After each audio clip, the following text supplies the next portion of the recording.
क्या आपने कभी सोचा है कि आप असल में किस चीज से बने हैं? अगर आप अभी अपने उंगली में सुई चुभोकर उस लाल खून की बूंद को देखें जो निकलती है, तो आप ब्रह्मांड की सबसे जटिल परिवहन प्रणाली को देख रहे होंगे। लेकिन जो बात हम में से ज्यादातर लोग नहीं जानते, वह यह है कि वह बूंद असल में एक पारिस्थितिकी तंत्र है जो दो हिस्सों में बंटी हुई है। एक तरफ वहां कोशिकाएं होती हैं, जैसे कि लाल रक्त कण जो किसी शहर के निवासियों की तरह हैं। लेकिन दूसरी तरफ वह माध्यम है जिसमें ये कोशिकाएं रहती हैं, एक पीला और पारदर्शी तरल जो सब कुछ भर देता है। और इसी तरल को विज्ञान में कहा जाता है प्लाज्मा। हमें सिखाया गया है कि प्लाज्मा केवल एक द्वितीय घटक है, एक तरह का प्रोटीन युक्त पानी जो कोशिकाओं के लिए भराव का काम करता है ताकि वे आपस में टकराए नहीं। और हमें बताया गया है कि यह एक निष्क्रिय वाहन है, कुछ ऐसा जैसे पोषक तत्वों को ले जाने वाला ट्रक, और बस इतना ही। लेकिन मुझे तुम्हें कुछ बताना है, वे पूरी तरह से गलत है। प्लाज्मा सिर्फ पानी नहीं है, यह एक तरल क्रिस्टल सेमीकंडक्टर है। यह एक सटीक इंटरफेस है जो आपके इरादे और आपके दिमाग को आपकी अपनी जैविक प्रक्रियाओं से जोड़ता है। यदि आपके प्लाज्मा की संरचना बिगड़ जाती है तो आपका स्वास्थ्य, धन्यवाद, इसका वोल्टेज कम हो जाता है। तो चलिए इसे मेरे साथ कल्पना करके देखते हैं। चलिए एक ऐसा उदाहरण लेते हैं जो हम सभी के घरों में आज मौजूद है। उन अत्याधुनिक टेलीविजन स्क्रीनों में से किसी एक के बारे में सोचें, जैसे कि लिक्विड क्रिस्टल या एलसीडी स्क्रीन। उस स्क्रीन पर जो आप देखते हैं वे छवियां हजारों बिंदुओं से बनी होती हैं, जिन्हें पिक्सेल कहा जाता है। आपके शरीर में वे पिक्सेल आपकी कोशिकाएं हैं, लेकिन इन पिक्सेल्स के जलने, रंग बदलने और आपको स्पष्ट रूप से फिल्म दिखाने के लिए उन्हें एक तरल क्रिस्टल की परत में डूबा होना चाहिए जो विद्युत संकेतों पर प्रतिक्रिया करती है। तो आपका प्लाज्मा ठीक वही तरल क्रिस्टल है। यानी यह आपकी कोशिकाओं के बीच की खाली जगह नहीं है, बल्कि यह वह सक्रिय माध्यम है जो आपके मस्तिष्क के आदेशों को जैविक क्रियाओं में बदलने की अनुमति देता है। अगर वह तरल क्रिस्टल गंदा या अव्यवस्थित हो जाए तो आपकी सेहत की छवि शोर, धब्बों से भर जाती है और अंततः धन्यवाद, स्क्रीन बंद हो जाती है। अगर आप एक और प्राकृतिक छवि पसंद करते हैं तो एक सटीक एक्वेरियम के बारे में सोचें। कोशिकाएं मछलियां हैं और एक सदी तक चिकित्सा ने केवल मछली का अध्ययन करने पर ही ध्यान केंद्रित किया है। अगर वह बीमार है तो हम उसे एक रासायनिक पदार्थ देते हैं, लेकिन सबसे महत्वपूर्ण चीज को भूल गए हैं, जो है पानी की गुणवत्ता। अगर एक्वेरियम का पानी गंदला है, उसमें खनिजों की कमी है या वह ठहरा हुआ है, तो कोई फर्क नहीं पड़ता कि आप मछली को कितनी दवाइयां देते हैं, क्योंकि मछली फिर से बीमार हो जाएगी। उसका पर्यावरण खराब हो चुका है। वह पानी तुम्हारा प्लाज्मा है। और आज मैं तुम्हें दिखाऊंगा कि उस एक्वेरियम की देखभाल कैसे करनी है ताकि तुम्हारी मछलियां यानी तुम्हारी कोशिकाएं फिर से एक अत्यंत शुद्ध माध्यम में तैर सके। इस 3 एपिसोड की श्रृंखला में हम साथ मिलकर उस तकनीक में गहराई से उतरेंगे जिसमें तुम रहते हो। आज तुम अपना भूला हुआ समुद्र वापस पाओगे और समझ जाओगे तुम अपनी नसों में समुद्र क्यों लिए घूमते हो। यह सब रेने क्विंटन की खोजों की बदौलत है, जो एक फ्रांसीसी जीव विज्ञानी थे और जिन्होंने 19वीं सदी के अंत में अपने समय के पूरे वैज्ञानिक समुदाय को चुनौती दी थी। तुम समझोगे कि वह तरल पदार्थ कैसे एक क्रिस्टल की तरह संरचित होता है, और यह सब अमेरिका के डॉक्टर जेराल्ड पोलाक की वर्तमान शोधों के कारण संभव है। और सबसे महत्वपूर्ण बात यह है कि तुम विंसेंट की बायो इलेक्ट्रॉनिक्स तकनीक के जरिए अपनी सेहत के 3 अलग अलग निर्देशांक पढ़ना भी अच्छी तरह से सीख जाओगे। लेकिन यह तो बस शुरुआत है। दूसरे भाग में मैं पदार्थ से ऊर्जा की ओर छलांग लगाऊंगा ताकि तुम जान सको कि तुम्हारी कोशिकाएं उत्सर्जित करती हैं। और एक समरूप प्रकाश जिसे जर्मन भौतिक विज्ञानी फ्रिट्ज अल्बर्ट पॉप ने जीवन के सॉफ्टवेयर के रूप में पहचाना था। और बाद में मैं तुम्हें समझाऊंगा कि कैसे रूसी वैज्ञानिक पीटर ग्राएव ने यह सिद्ध किया कि तुम्हारा डीएनए एक एंटीना है जो उस प्रकाश को ट्यून करता है। अंत में मैं इस चक्र को इंजीनियरिंग के साथ पूरा करूंगा, पुनरुत्थान की यानी व्यावहारिक प्रोटोकॉल्स के साथ, ताकि तुम अपने फिल्टर साफ कर सको और अपनी जैविक संप्रभुता वापस पा सको। मेरे साथ बने रहो, क्योंकि आज हम तुम्हारे अस्तित्व के कांच को साफ करना शुरू करते हैं। यह समझने के लिए कि हम इस भूल के मुकाम तक कैसे पहुंचे, मैं तुम्हें अपने साथ 19वीं सदी के अंत की फ्रांस की यात्रा पर ले चलने के लिए आमंत्रित करता हूं, करीब 150 साल पहले। उस समय विज्ञान की दुनिया में असली दिग्गजों की जंग चल रही थी। एक तरफ थे लुई पाश्चर, जिनका नाम शायद तुमने सुना होगा क्योंकि वे जर्म थ्योरी के जनक माने जाते हैं। उनकी सोच बिल्कुल स्पष्ट थी। दुश्मन वह बाहर है और वे सूक्ष्म जीव हैं, और इन सूक्ष्म जीवों को मारना जरूरी है। लेकिन उसी माहौल में एक और आकर्षक शख्सियत सामने आई, एक विद्वान जिसे आज इतिहास के पन्नों के हाशिए पर अन्यायपूर्ण ढंग से छोड़ दिया गया है, रेने क्विंटन। क्विंटन पारंपरिक अर्थों में डॉक्टर नहीं थे, वे जीवन के एक पर्यवेक्षक, एक शरीर विज्ञानी और जीव विज्ञानी थे, जो यह सोचते थे कि अगर जीवन समुद्र में उत्पन्न हुआ था तो ऐसा क्यों लगता है कि हम उससे कट गए हैं। जहां पाश्चर हत्यारे पर ध्यान केंद्रित कर रहे थे, वहीं क्विंटन माहौल पर ध्यान केंद्रित कर रहे थे। उनका कहना था कि बीमारी कोई हमला नहीं है, बल्कि यह केवल इस बात का परिणाम है कि हमारा आंतरिक वातावरण बस बिगड़ गया है। और यहीं से उनका शोध शुद्ध सटीकता की इंजीनियरिंग बन जाता है। देखिए, उन्होंने जो समुद्री स्थिरता का नियम कहा, उसे प्रस्तुत किया, और उनका सिद्धांत था कि हमारी कोशिकाएं एक आदर्श मशीन की तरह काम कर सकें, तो वह तरल जो उन्हें स्नान कराता है, यानी वह प्लाज्मा जिसे हमने पहले ही परिभाषित किया है, हमारे तरल क्रिस्टल की तरह उसमें समुद्र के मूल भौतिक और रासायनिक गुण वही बने रहने चाहिए जहां जीवन की उत्पत्ति हुई थी। और देखिए, बात सिर्फ इतनी नहीं है कि वे एक जैसे हैं, बल्कि असल में वे बिल्कुल एक ही हैं। क्विंटन ने समुद्र के पानी और हमारे प्लाज्मा का विश्लेषण किया और कुछ बिल्कुल चौंकाने वाली बात खोजी। दोनों में 78 तत्व वही अनुपात में मौजूद हैं जो आवर्त सारणी में है, यानी हम सचमुच एक बंद समुद्र का टुकड़ा है, एक त्वचा के भीतर। और इसे साबित करने के लिए एक वैज्ञानिक समुदाय के सामने, जो उनकी बातों को लेकर संदेह में थी, क्विंटन ने एक ऐसा प्रयोग किया जिसे आज हम शायद विज्ञान कथा जैसा मानेंगे। उन्होंने एक कुत्ते को लिया जिसे इतिहास में सोडियम के नाम से जाना जाता है, और उसकी लगभग सारी खून निकाल ली, यहां तक कि वह मरने की कगार पर पहुंच गया।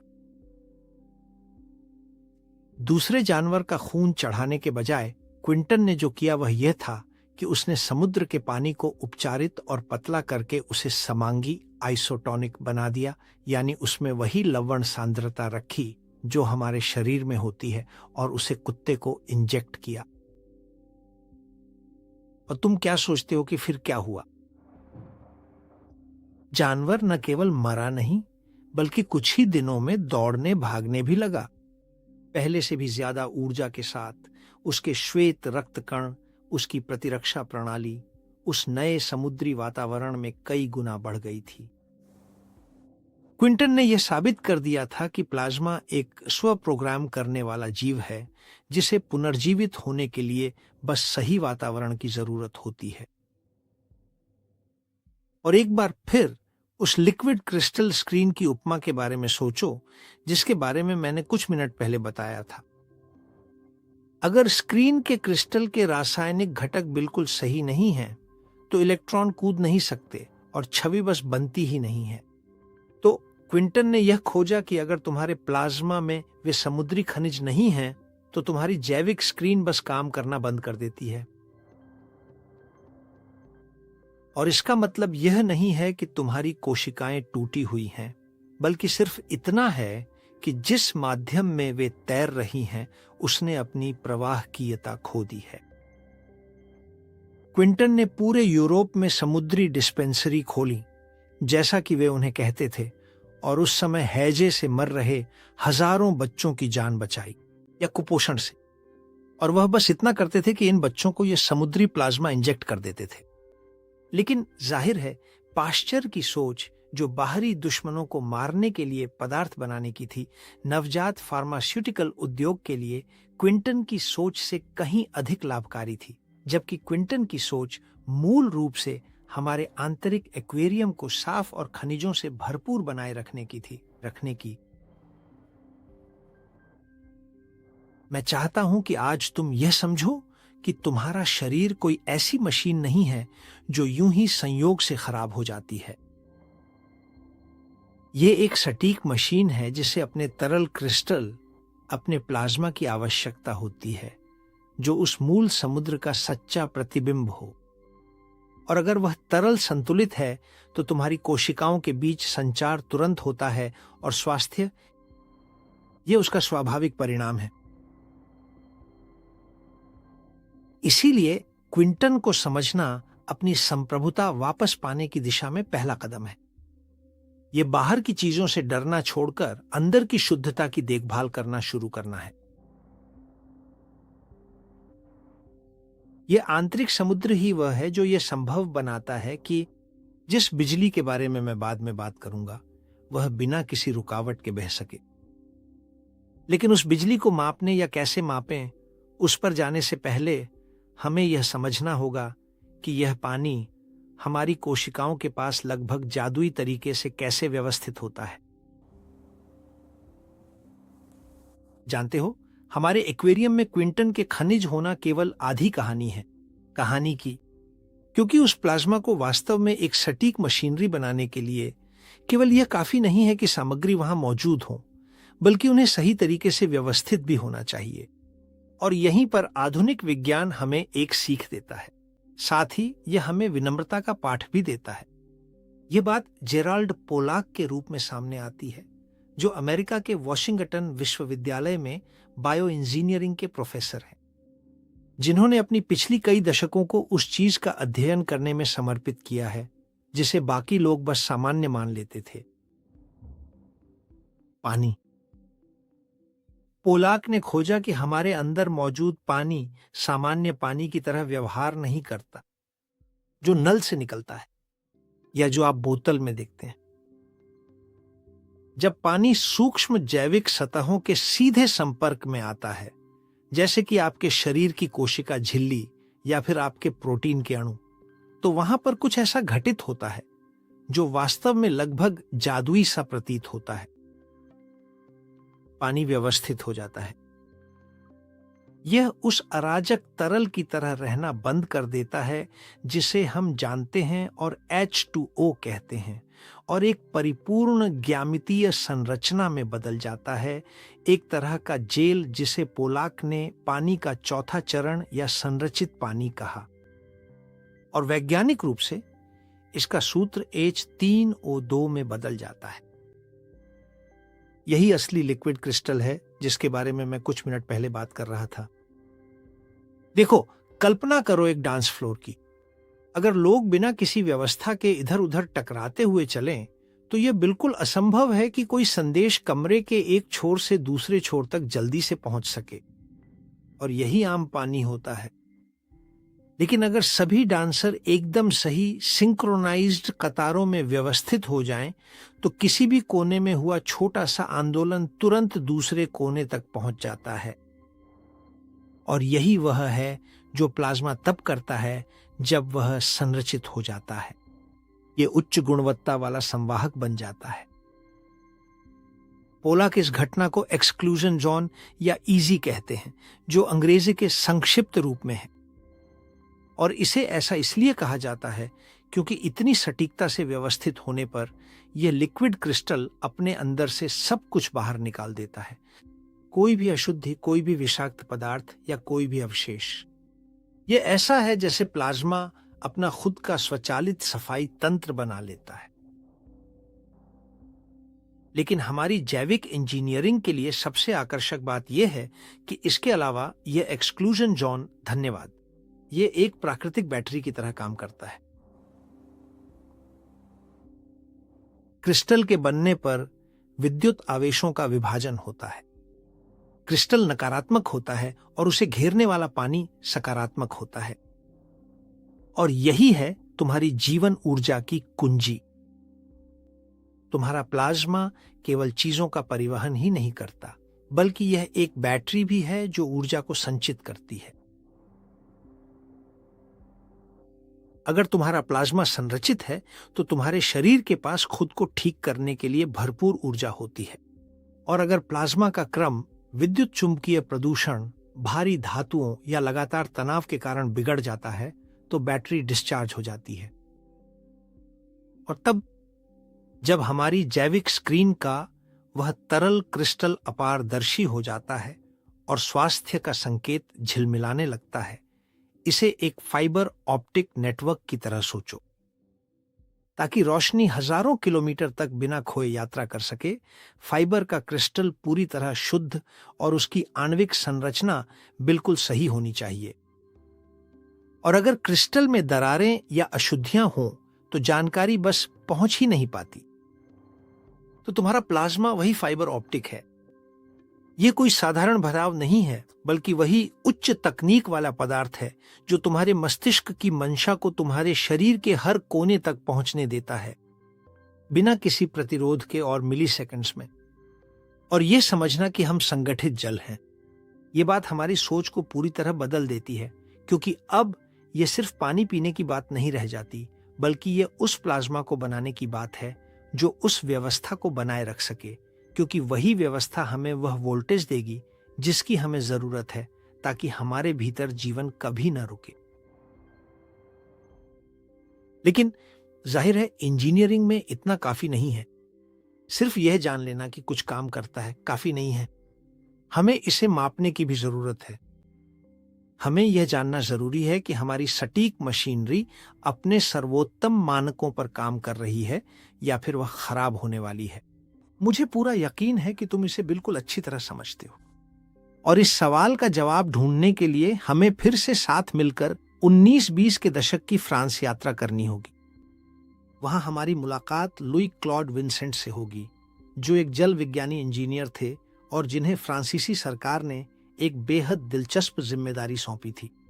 उन्हें यह जांचने का काम सौंपा गया था कि क्यों जनसंख्या के स्वास्थ्य में इतनी बड़ी खाई क्यों थी। ये इस बात पर निर्भर करता था कि वे किस शहर में रहते हैं।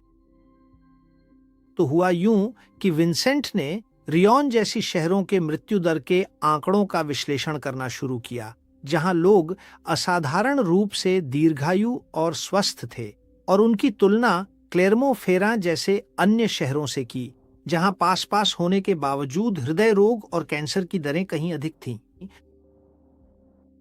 और अपनी जांच में उन्होंने केवल सतही तौर पर यह नहीं देखा कि पानी में बैक्टीरिया हैं या नहीं। जो उन्होंने किया वह यह था कि उन्होंने भौतिकी के नियमों को लागू करने का फैसला किया, और इसी तरह बायो इलेक्ट्रॉनिक्स का जन्म हुआ। और ताकि आप समझ सकें बायो इलेक्ट्रॉनिक्स है जीवन का अध्ययन उसकी विद्युत और चुंबकीय धाराओं के माध्यम से। विंसेंट ने समझा कि जीवित प्राणी मूल रूप से विद्युत चुंबकीय प्रणालियां हैं, और हमारा प्लाज्मा ऐसे काम करता है जैसे वह सरेनों की वायरिंग हो। और उन्होंने हमें अपनी सेहत का ऑडिट करने के लिए 3 प्रमुख उपकरण दिए। इन उपकरणों में से पहला है पीएच, जिसके बारे में आपने शायद 1000 बार सुना होगा, और निश्चित रूप से उदाहरण के लिए मेरी पिछली वीडियो में भी। लेकिन यहां हम इसे ऐसे देखेंगे जैसे हम सभी इंजीनियर हों। बायो इलेक्ट्रॉनिक्स के लिए पीएच आपके शरीर का चुंबकीय वोल्टेज है और यह उस चीज को मापता है जिसे हम प्रोटॉन का दबाव कहते हैं। और आप पूछेंगे इसे मापने का क्या फायदा है? तो देखिए, प्रोटॉन वे कण होते हैं जिन पर धनात्मक आवेश होता है और ये तय करते हैं कि कोई वातावरण अम्लीय है या क्षारीय। इनकी दबाव को मापना बहुत जरूरी है क्योंकि यही वह शक्ति है जो तय करती है कि आपके शरीर की रासायनिक प्रतिक्रियाएं हो सकती हैं या नहीं। अगर प्रोटॉन का दबाव सही है तो आपका प्लाज्मा अपनी तरल क्रिस्टल संरचना बनाए रखता है। लेकिन फिर भी अगर दबाव में गड़बड़ी हो जाए तो वह क्रिस्टल टूट जाता है और आपकी कोशिकाएं स्पष्ट निर्देश प्राप्त करना बंद कर देती हैं। यह ठीक वैसे ही है जैसे किसी इंजन में तेल का दबाव होता है। अगर दबाव सही नहीं है तो पुर्जे आपस में रगड़ने लगते हैं और इंजन जाम हो जाता है। कल्पना कीजिए, एक पल के लिए सोचिए कि एक हाईवे है और प्रोटॉन वे कारें हैं जो आपके पूरे सिस्टम में ऊर्जा पहुंचाती हैं। ताकि आपका शरीर स्वस्थ रहे, उन कारों को लगातार चलना चाहिए, फुर्ती से बहना चाहिए। लेकिन जब सिस्टम अम्लीय हो जाता है तो होता यह है कि हमारे पास प्रोटॉनों की अधिकता हो जाती है और फिर होता यह है कि वे प्रोटॉन रुक जाते हैं। यह ऐसा है जैसे हाईवे पर जबरदस्त जाम लग गया हो। बहुत सारी कारें हैं, हाँ, लेकिन हाईवे जाम है और जानकारी आगे नहीं बढ़ पा रही है। प्रोटॉनों की बहुत अधिक उपस्थिति है लेकिन ऊर्जा का संचार शून्य है, सिर्फ इसलिए क्योंकि इस अधिकता ने आपके लिक्विड क्रिस्टल की व्यवस्था को तोड़ दिया है। और इसी वजह से एक रेंज से बाहर पीएच वास्तव में आपकी जैविक संचार प्रणाली में एक जाम है। लेकिन देखिए, असली बेशकीमती चीज RH2 है। इसे समझने के लिए पहले मुझे आपको रेडॉक्स पोटेंशियल के बारे में बताना होगा। विज्ञान में रेडॉक्स का मतलब है रिडक्शन ऑक्सीजनेशन अपचयन ऑक्सीकरण की संक्षिप्त रूप। यह वह प्रक्रिया है जिसके द्वारा अणु आपस में इलेक्ट्रॉनों का आदान प्रदान करते हैं और जब कोई कोशिका ऑक्सीकरण होती है तो वह इलेक्ट्रॉन खो देती है। यह ठीक वैसे ही है जैसे कोई कील बाहर हवा में जंग खा जाती है और कमजोर हो जाती है। जब कोशिका रिड्यूस होती है तो वह इलेक्ट्रॉन प्राप्त करती है और मजबूत हो जाती है। RH2 वह पैरामीटर है जो इलेक्ट्रॉनों के उस दबाव को मापता है। यह वह जानकारी है जो हमें बताती है कि आपका प्लाज्मा ऊर्जा से भरा हुआ है या वह खाली हो रहा है। कल्पना कीजिए कि आपके शरीर के पास ऊर्जा का एक बैंक खाता है और इलेक्ट्रॉन उसमें नकद पैसे की तरह हैं। अगर आपका RH2 कम है, यानी 15 से 21 के बीच, तो इसका मतलब है कि आप बचत क्षेत्र में हैं। आपका प्लाज्मा इलेक्ट्रॉनों से भरपूर है जो आपके ऊतकों की मरम्मत करने और आपको युवा बनाए रखने के लिए तैयार है। लेकिन अगर RH2 बढ़ जाता है, अगर ये 28 से ऊपर है, तो इसका मतलब है कि आप घाटे में जा रहे हैं, आप तेजी से ऑक्सीकृत हो रहे हैं और अपनी जीवन शक्ति खो रहे हैं। ये वैसा ही है जैसे किसी बैटरी में लगातार करंट का रिसाव हो रहा हो। चाहे आप उसे जितना भी चार्ज करने की कोशिश करें, ऊर्जा बाहर निकल जाती है। और अगर आप एक और भी अधिक भौतिक उदाहरण चाहते हैं, एक सेब के बारे में सोचिए। हम सभी ने अनुभव किया है कि जब हम सेब को काट कर मेज पर छोड़ देते हैं तो कुछ ही मिनटों में वह सेब भूरा हो जाता है और जो आप देख रहे हैं वह शुद्ध और स्पष्ट ऑक्सीकरण है। सेब बस हवा में मौजूद ऑक्सीजन के सामने इलेक्ट्रॉनों को खो रहा है और धीरे धीरे जल रहा है। तो RH2 वह मान है जो हमें बताता है कि आपके प्लाज्मा में आपके अंदर ऐसा होने से बचाने के लिए कितना नींबू का रस जैसा सुरक्षा कवच है। कम RH2 ऐसा है जैसे आपके पास एक अदृश्य और शक्तिशाली वार्निश हो जो आपके ऊतकों को ताजा, युवा और लचीला बनाए रखता है। लेकिन अगर आपका RH2 ऊंचा है तो इसका मतलब है कि आपकी आंतरिक संरचना भूरी, कठोर और भंगुर होती जा रही है, जैसे वह सेब का टुकड़ा जिसे आपने मेज पर छोड़ दिया था। और अंत में तीसरा संसाधन है रेजिस्टिविटी। यह आपके आंतरिक माध्यम की शुद्धता का माप है। अब फिर से कल्पना कीजिए कि इस मामले में आपके पास 5 लेन वाली एक हाईवे है। अगर हाईवे साफ है तो गाड़ियां, जो मूल रूप से आपके दिमाग के संकेत हैं, पूरी रफ्तार से चलती हैं। और यही है उच्च रेजिस्टिविटी होना। इसका मतलब है कि आपका प्लाज्मा साफ है और संचार आसानी से बहता है।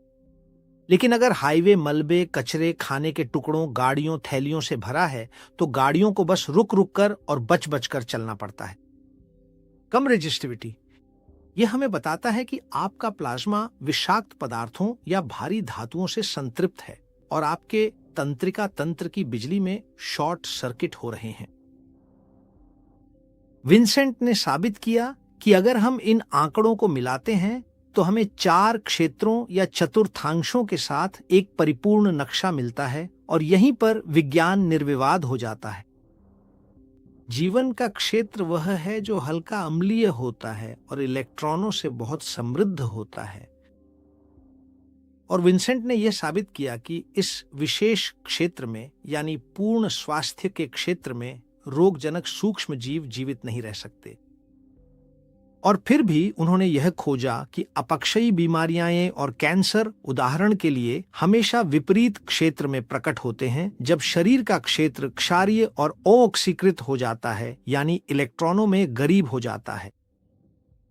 यानी वास्तव में बीमारी तुम्हें बदकिस्मती से नहीं घेरती, बल्कि तब प्रकट होती है जब तुम्हारे प्लाज्मा की विद्युत निर्देशांक बदल जाती हैं और वह ऐसी जगह बन जाता है जहां बस जीवन के लिए टिके रहना और खुद को बनाए रखना बहुत मुश्किल हो जाता है। और इसे समझना का मतलब है कि अब तुम एक निष्क्रिय मरीज नहीं रह जाते, बल्कि अपनी खुद की जिंदगी के मुख्य इंजीनियर बन जाते हो। क्योंकि देखो, सौभाग्य से ये निर्देशांक स्थायी नहीं होती।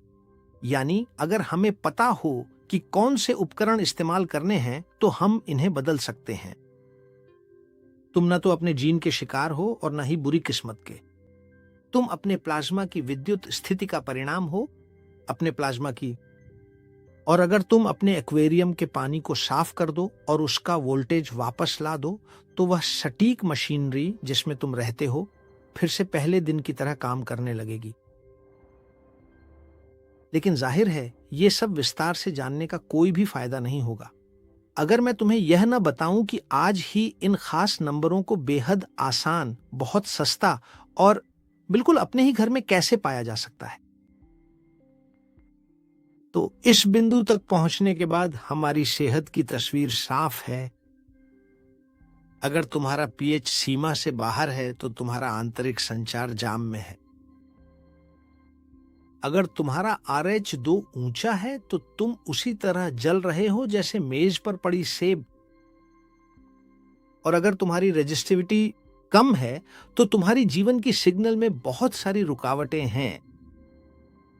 और यह एक ऐसा दृश्य है जो डराने वाला हो सकता है, मैं जानता हूं, लेकिन सटीकता की मशीनरी होने की सबसे अद्भुत बात यह है कि अगर इस मशीन को सही पुर्जा दिया जाए तो सिस्टम बिल्कुल जानता है कि खुद को रीसेट करने के लिए क्या करना है। और वह पुर्जा कोई दवा नहीं है जिसमें जटिलता हो। यह बस वही माध्यम है जिसमें जीवन ने जन्म लिया था। और अब तुम सोचोगे, लेकिन चलो देखते हैं कि हम क्विंटन की खोज को विंसेंट के इन नंबरों से कैसे जोड़ते हैं। और यहीं पर जैविक इंजीनियरिंग बिल्कुल रोमांचक और सबसे बढ़कर बहुत सरल हो जाती है। समुद्री जल सिर्फ नमक वाला पानी नहीं है, यह इलेक्ट्रॉनों और खनिजों का एक परिपूर्ण संतुलन में संयोजन है। और जब तुम समुद्री प्लाज्मा पीते हो तो तुम सीधे अपने नियंत्रण पैनल पर काम कर रहे होते हो। सबसे पहले तुम अपनी आंतरिक हाईवे को साफ कर रहे हो, क्योंकि जब तुम क्विंटन के 78 खनिजों को उनके जैविक रूप में लेते हो तो तुम एक साथ 2 काम कर रहे होते हो।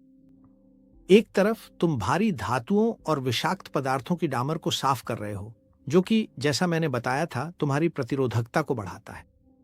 लेकिन दूसरी तरफ वही खनिज संतुलन वह है जो उन प्रोटॉनों के जाम को भी घोल देता है जो उस हाईवे पर फंसे हुए थे जिसके बारे में हमने बात की थी। ये ऐसा है जैसे अचानक सभी लेनें खुल जाती हैं। पीएच का दबाव सामान्य हो जाता है, गाड़ियां फिर से चलने लगती हैं और तुम्हारी कोशिकाओं के बीच संचार अपनी डिजाइन की गई गति को वापस पा लेता है। यह ऐसा है जैसे तुम पुराने और जंग लगे तांबे के तार को हटाकर एक नया और शुद्ध सोने का तार लगा दो। तुम्हारा प्लाज्मा अपनी शुद्धता वापस पा लेता है और संकेत फिर से पूरी तरह स्पष्ट हो जाता है। और दूसरा, तुम अपना RH2 कम कर रहे हो क्योंकि शुद्ध समुद्री जल इलेक्ट्रॉनों का एक विशाल दाता है। और यह बिल्कुल ऐसा है जैसे कोई सच्चा दोस्त तुम्हारी सकारात्मक ऊर्जा के बैंक खाते में करोड़ों रुपयों की एक बहुत बड़ी रकम पूरी तरह से तुरंत जमा कर दे। जब तुम अपने प्लाज्मा को इन इलेक्ट्रॉनों से भर देते हो तो तुम अचानक ब्रेक लगा देते हो, ऑक्सीकरण की आग को और अपने क्षेत्र को, उस दिव्य क्षेत्र को, उस जीवन के क्षेत्र को जिसे विंसेंट ने परफेक्ट हेल्थ के चौकोर के रूप में पहचाना था, एक हल्के अम्लीय और इलेक्ट्रॉनों से भरपूर वातावरण में वापस ले आते हो। इस अवस्था में बीमारी के पास टिकने के लिए कोई जगह ही नहीं होती। ये एक ऐसा माध्यम है जहां वायरस और हानिकारक बैक्टीरिया बस सांस भी नहीं ले सकते। इस बिंदु पर आकर हो सकता है कि तुम थोड़ा उलझन में पड़ गए हो, जो मुझे भी बिल्कुल सामान्य लगता है। मुझे पता है कि तुम सोच रहे होगे, लेकिन देखो जोसेमारिया, तुमने तो हमेशा कहा है कि ग्राउंडिंग यानी धरती से संपर्क बहुत जरूरी है क्योंकि इससे मुझे धरती की नकारात्मक ऊर्जा मिलती है। तो अब विंसेंट कैसे कह रहे हैं कि थोड़ा अम्लीय होना अच्छा है। तो निश्चिंत रहो, क्योंकि न तो मैं पागल हो गया हूं और न ही खुद का विरोध कर रहा हूं। तुम अपने शरीर को उस सटीक इंजीनियरिंग के रूप में सोचो जो असल में एक इंसानी बैटरी है।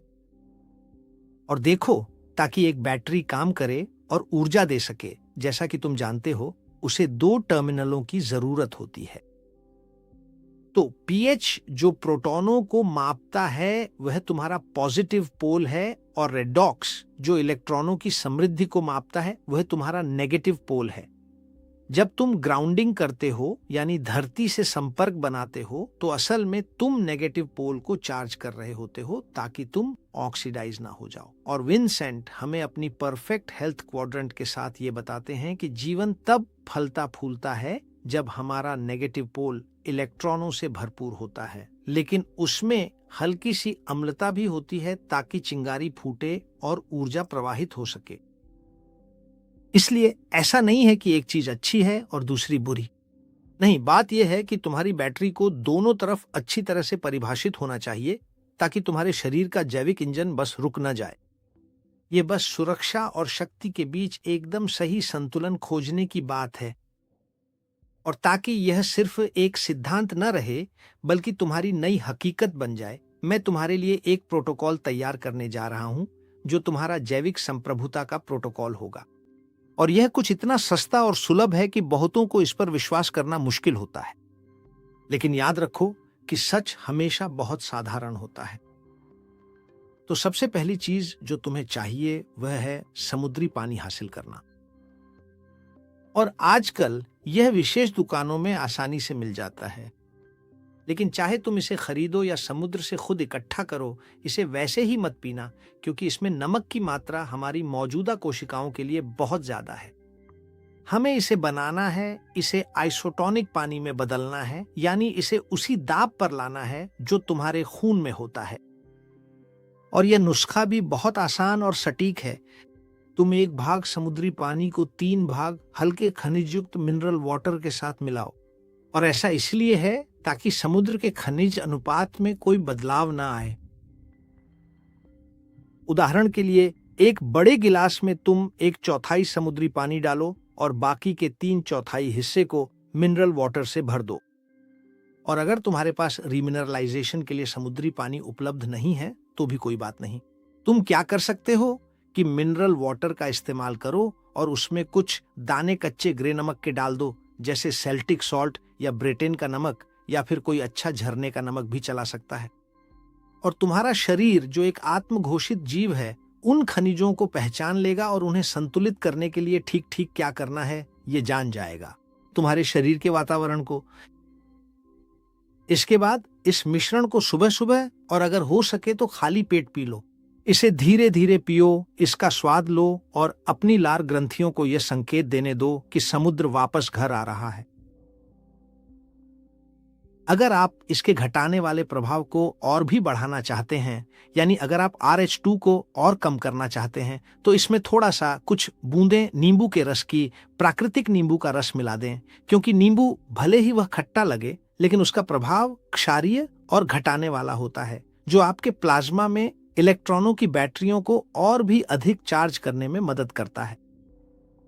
और ऐसा करके हर दिन आप अपनी मशीनरी का सटीक रखरखाव कर रहे होंगे, आप सफाई कर रहे होंगे, अपनी आंतरिक LCD स्क्रीन के कांच को साफ कर रहे होंगे और अपनी बैटरियों को चार्ज कर रहे होंगे, यह सुनिश्चित करते हुए कि जीवन का सॉफ्टवेयर बिना किसी त्रुटि के चल सके। आप एक दर्शक बनने से हटकर अपनी खुद की जीव विज्ञान के मुख्य इंजीनियर बन रहे हैं। और यह इसके अलावा हमारे सफर का सिर्फ पहला कदम है, क्योंकि हमने जमीन तैयार कर ली है, कांच को साफ कर लिया है और वोल्टेज को समायोजित कर लिया है। लेकिन क्या होता है जब वह तरल क्रिस्टल प्रकाश के संकेत प्राप्त करना शुरू करता है? आपकी कोशिकाएं कैसे संवाद करती हैं? अगले वीडियो में मैं आपको क्वांटम बायोफिजिक्स की ओर ले जाऊंगा, ताकि हम मिलकर उस प्रकाश के भंडार की खोज करें जो आपके भीतर है, और यह जानें कि आपका DNA एक एंटीना की तरह कैसे काम करता है, जो आपके भाग्य को ट्यून करता है। और मैं हमेशा की तरह समाप्त करता हूं, आपको आगे बढ़ने के लिए आमंत्रित करते हुए। हमेशा आगे बढ़ते रहें और याद रखिए, मैं आपकी टिप्पणियां पढ़ता हूं।